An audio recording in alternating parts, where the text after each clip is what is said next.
স্বামী স্ত্রী একসাথে থাকলে মোবাইল নিয়ে ব্যস্ত থাকবেন না। বর্তমান সময়ে ইন্টারনেট আসার পরে, ডিজিটাল যুগ হওয়ার পরে স্বামী সারাদিন বাহিরে থাকে, পরিশ্রম করে, বাসায় আসার পরে স্ত্রীকে একটু সময় দেয় না, সে ফোন নিয়ে পড়ে থাকে।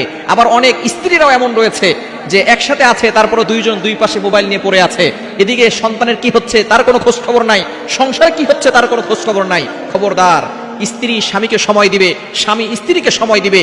দুইজন একটু গল্প করেন, দুইজনে স্বামী স্ত্রী যদি গল্প করে সেখানেও নফল নামাজ পড়ার সব আল্লাহ তাআলা দিয়ে থাকেন। কিন্তু আমরা সেখানে গল্প না করে দুইজনে দুই পাশে মোবাইল নিয়ে ব্যস্ত হয়ে পড়ে থাকি। এটা থেকে আমাদেরকে দূরে সরে আসতে হবে, যার কারণে আমাদের সংসারের ভিতরে সব সময় ঝগড়াঝাটি লেগে থাকে, মেজাজ খিটখিটে হয়ে থাকে, একজনের প্রতি আরেকজনের কোনো ভালোবাসা নাই, সন্তানের প্রতি ভালোবাসা নাই। সন্তান বড় হয়ে পিতামাতাকে দেখতে পারে না। কেন?